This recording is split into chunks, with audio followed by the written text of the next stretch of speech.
Johnny master మీద ఢీ contestant lady choreographer ఫిర్యాదు చేయడం మనకు తెలిసిందే.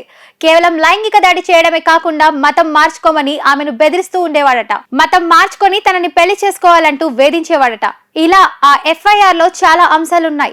పైగా జానీ మాస్టర్ భార్య సైతం ఆమెను తీవ్రంగా కొట్టేదట. తన భర్తను పెళ్లి చేసుకోమని బెదిరించేదట. ఇలా ఆమె చేసిన ఫిర్యాదు మీద ఇప్పుడు విచారణ జరుగుతున్నట్లు తెలుస్తోంది.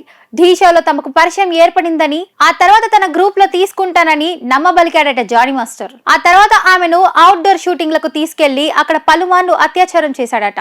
ఆ విషయాన్ని బయటకు చెబితే కెరీర్ నాశనం చేస్తానని, ఇండస్ట్రీలో ఉండనివ్వనంటూ బెదిరించేవాడట.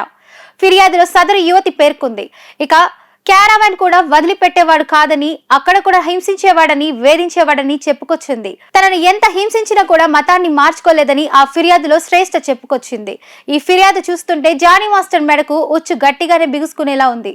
అసలు జానీ మాస్టర్ మీద ఇలాంటి ఆరోపణలు, కాంట్రవర్సీలు ఈ మధ్య బాగా వస్తుండడం మనం చూస్తూనే ఉన్నాం. ఇక ఒక షో జానీ మాస్టర్ రాసలీలల గురించి హైపరాది చేసిన వ్యాఖ్యలను హైలైట్ చేస్తూ ఆ వీడియోను వైరల్ చేస్తున్నారు. ఈ టీవీలో ప్రసారం అయ్యే ఢీ షోలో జానీ మాస్టర్ జడ్జ్ గా వ్యవహరిస్తున్న విషయం తెలిసిందే.